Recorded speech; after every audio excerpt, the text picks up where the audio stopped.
y que la gracia supone la naturaleza. De modo que la Iglesia tiene que promover, evidentemente, todo lo que es verdadero humanismo. El hombre como imagen de Dios y templo del Espíritu Santo. El hombre elevado, caído por el pecado y redimido por Jesucristo. En la Iglesia, en el Espíritu Santo. Entonces, toda actividad humana debe ordenarse a que el hombre sea más hombre, es decir, más imagen de Dios. Así está la materia apta, preparada para recibir la nueva evangelización. Segundo, la cultura cristiana. La cultura cristiana, el objetivo de la cultura es humanizar plenamente a la persona humana, precisamente. Es algo urgente, la Iglesia tiene que tomar la delantera a la anticultura o las anticulturas como hay hoy día. Tengo que saltarme las páginas del esquema, de manera que, lo siento mucho, lo que sí quiero precisar es que hay que distinguir entre cultura en el sentido esencial, metafísico, teológico de la palabra, es decir, el conjunto de valores que están fundados ontológica y teológicamente en los trascendentales como reflejo, por último, de los atributos divinos, Dios, el supremo valor, el uno, el ser subsistente, de Santo Tomás, la unidad, el ser, la verdad, el bien, la belleza con mayúsculas, y entonces el reflejo de esos atributos, los trascendentales, encarnados en los valores objetivos y en consecuencia en la cultura, frente a una anticultura, a los antivalores que hoy abundan más y más, por desgracia. En esta llamada, y con acierto y con ironía, la vulgocracia moderna niveladora hacia abajo. O en esta cultura de muerte, como llama también el Papa, en este pseudo pluralismo social. Es el problema de la nueva evangelización de la inculturación, es decir, injertar el Evangelio en las culturas, purificándolos de lo que es incompatible con el Evangelio, rescatando todos los valores positivos y elevándolos al orden cristiano sobrenatural. Y tercero, como línea pastoral, todo el orden económico, político, social a la luz del reinado social, del señorío de nuestro Señor Jesucristo. Responsabilidad, inmediatamente hablando de ustedes los laicos, como enseña la Iglesia, y también de los pastores y sacerdotes, no en el sentido de intervenir en la política como compromiso, en la actualidad política, partidos, etcétera, es propio de los laicos, no de nosotros, pero sí en el sentido de enseñar el Evangelio, los principios de la doctrina social de la Iglesia, subrayo, a la luz de la cual hay que entender todo el orden económico, político, social. Incluso, y por qué no, la democracia. Lamentablemente no tengo tiempo para hablarles de este tema tan apasionante, tan fascinante, ¿no? Distinguiendo entre la verdadera democracia y la democracia liberal, fundada en el liberalismo, evidentemente. Yo no estoy contra la democracia, pero estoy, lógicamente, contra el liberalismo.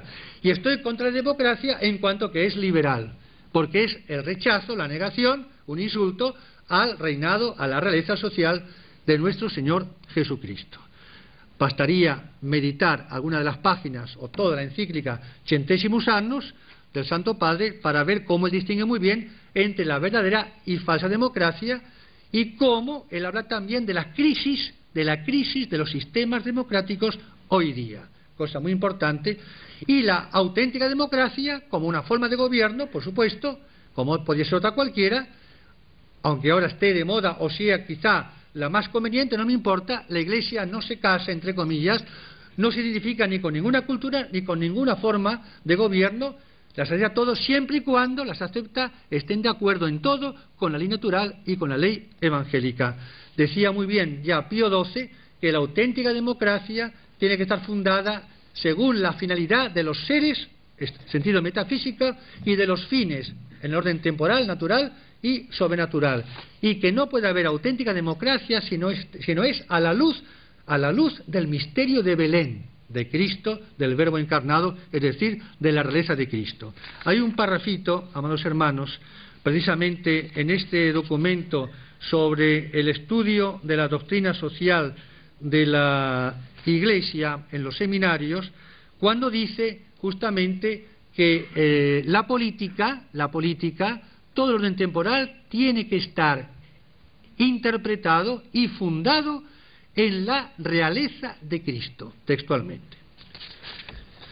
En cuanto a las estructuras, y ya termino, solamente las señalo en la nueva evangelización, concretizando.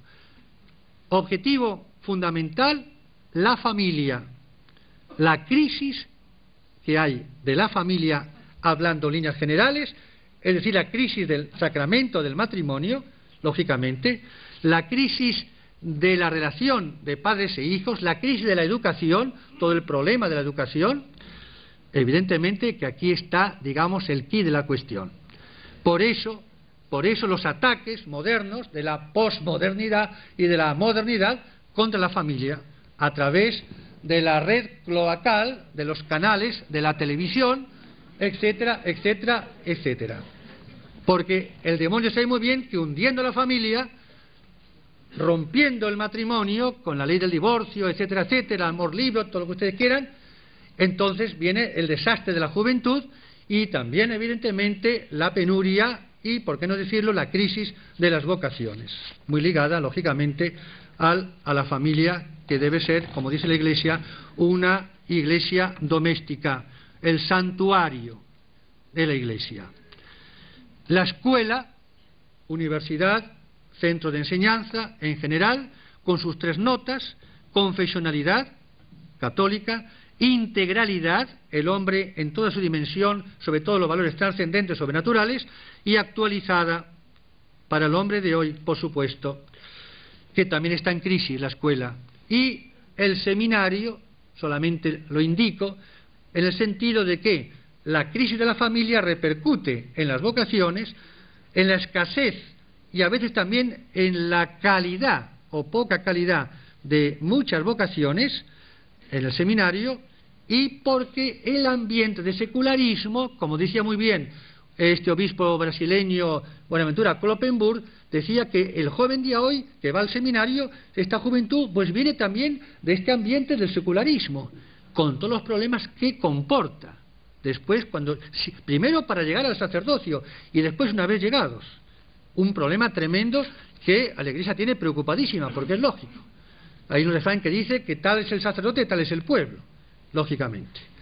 Y por último, los desafíos, que son fundamentalmente, sobre todo en nuestra Hispanoamérica, el ateísmo moderno, que ya no es el militante que estamos acostumbrados de la lucha directa contra la religión, contra Dios, es peor todavía, porque es un no hablar de Dios, un no olvidarse de Dios. A lo sumo es un ataque, pero en plan de burla, de chiste, aún en las alturas del gobierno, a veces hay un chiste, ¿verdad?, que realmente es abominable, con un chistecito donde se ridiculiza al sacerdocio, se ridiculiza la vida religiosa, se ridiculiza la castidad consagrada, la moral, la fidelidad conyugal, con un chistecito, una bromita, una carcajada, ¿me entienden? Es el ateísmo moderno, eso es. Segundo, el desafío de la pobreza y de la miseria, en consecuencia de la injusticia social, urgen necesidad de una justicia demasiado largamente esperada, el mayor escándalo actual en el mundo, la miseria, la pobreza, la justicia, hoy día. De ahí la opción preferencial de la Iglesia por los pobres en el sentido bíblico de la palabra, no en el sentido de ciertos teólogos de la liberación, sentido dialéctico marxista, por supuesto, esos rostros muy concretos en los que deberíamos reconocer los rasgos sufrientes de Cristo, y la lucha contra el capitalismo liberal, evidentemente, lucha contra un sistema económico entendido como método que asegura el predominio absoluto del capital, la posesión de los medios de producción y la tierra respecto a la libre subjetividad del trabajo del hombre.